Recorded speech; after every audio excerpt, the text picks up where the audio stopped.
welcome to another episode of Horror Stories from the Internet. This time we are reviewing a gaming creepypasta slash internetpasta slash computerpasta called Quest.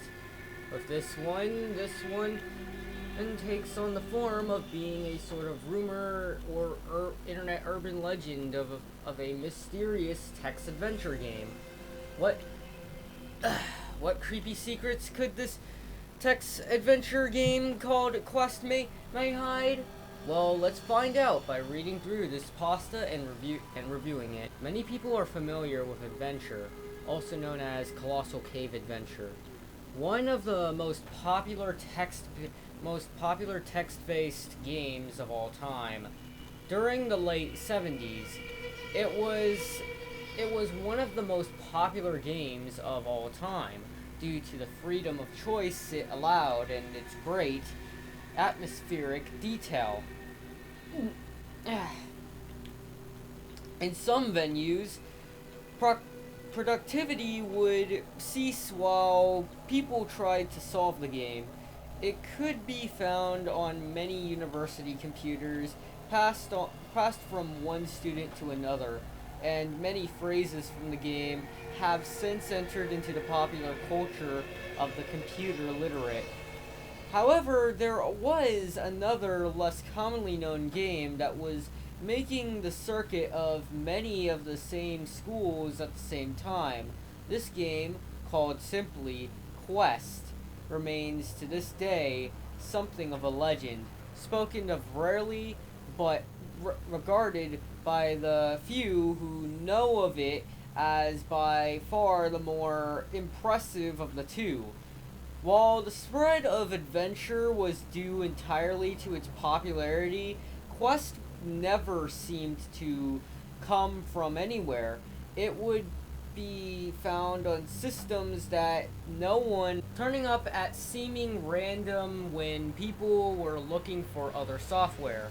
Once found, the game would be available for a time, but the computer seemed almost to forget the location of the data at times, with the Quest game disappearing and reappearing like some kind of ghost ship in software form.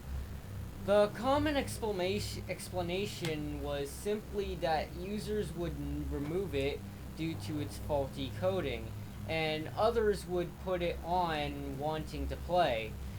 The game itself was even more strange. It would start with a description of a scene outlining a minimal amount of backstory, a task that the player needed to accomplish, and some additional piece of information that could range from an inventory to a summary of a memory or dream.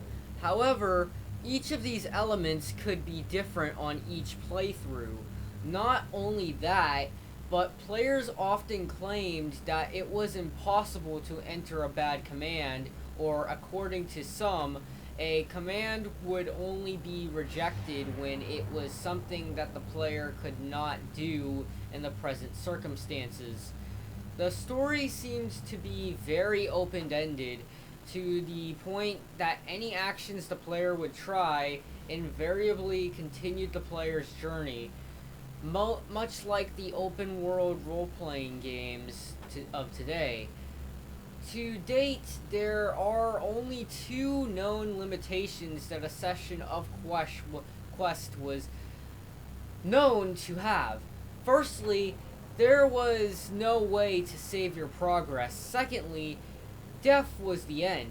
This didn't simply mean a game over message. The Quest program would crash if the player died, and took some time to get running again. This was only one of the problems the game was known to have. Though it had no iconic lines, as the dialogue wasn't consistent from one playthrough to the next, Quest was characterized by odd, occasionally stilted dialogue. It was commonly agreed that either Quest's programmer was not a native English speaker, or else the system used to generate the dynamic stories that Quest told had some strange failures in its grammatical rules. During play, the game would be prone to occasional freezes and slowdowns, taking up to 10 minutes to process the results of some actions. Players would complain that the computers with Quest were prone to making strange noises while the game was running. The biggest thing that troubled players, though, was an entity that existed within the game. It wasn't a character or creature, but rather a behavior of the game itself, a way of presenting prompts as if attempting to engage the player directly, that caused players to personify the game itself as the narrator, or sometimes the storyteller.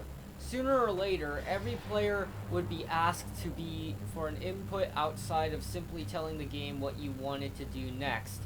It was like the game wanted you to tell the story with it, and indeed some players claimed to have given detailed answers to these off prompts and have their replies integrated into the story of their session. Eventually though, the game would begin to ask questions of a more personal nature, usually starting with the phrase, "Are you feeling lonely?" From this point on, the game would become more psychological,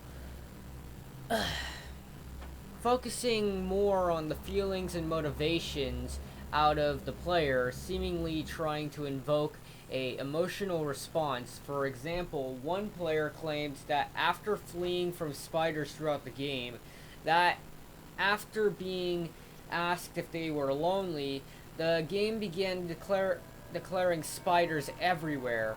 At some point, while this is going on, the player will make what Quest considers to be a mistake, and the game will end.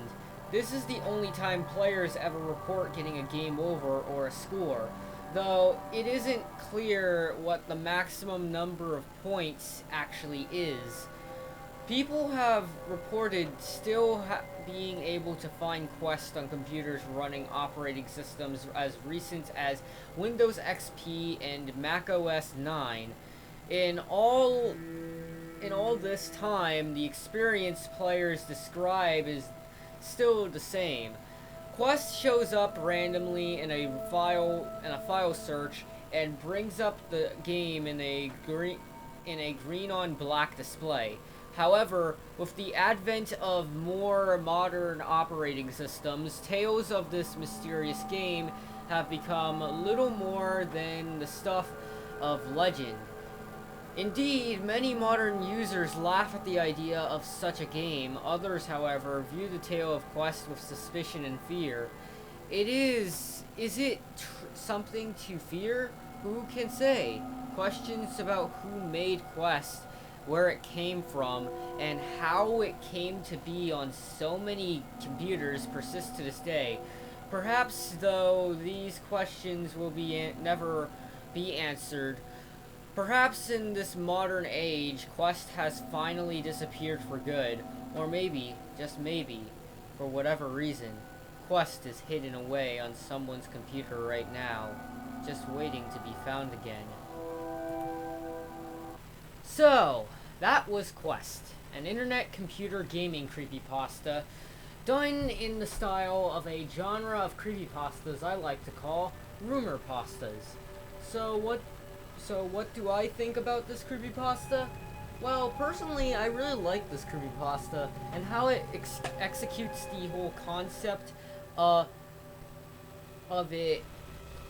The whole concept it goes for its creepypasta and stuff really well, and how it and I also really love the interesting touch that it comes with, where like the strange mysterious text adventure game in this story only randomly appears on older operating systems like Windows XP and Mac OS 9.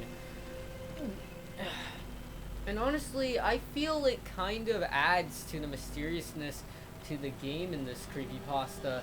And honestly, after having revisited this creepypasta, after having seen an old video, Mudahar of Some Ordinary Gamers reviewed this creepypasta a long time ago on his old Haunted Gaming series, I honestly basically sort of grown to love this creepypasta, considering younger me in the past did not like this creepypasta because I was both quite new to creepypasta, but also because when I was younger I thought this creepypasta was kind of boring for whatever reason when I was like super young and shit. Because younger me tended to like be really interested into like more cliched creepypastas at the time in the past. Just like how like many people seem to like tend to have an interest in it, into like flawed creepypastas that had a cool concept to them, but were pretty cliched. But anyways, that is all for this episode. Honestly, again, this creepypasta is really good, and honestly, I really like the added screenshot this creepypasta adds and stuff. But yeah, that's it for this episode. If you have any suggestions for any creepypastas I should check out, let me know in the comments. As for now, I am currently finding more creepypastas for myself to review in future episodes, like both old and new. And yeah, and this is Wonder Hellblazer. This has been another episode of Horror Stories from the Internet, and I'll see you all next time in the next episodes.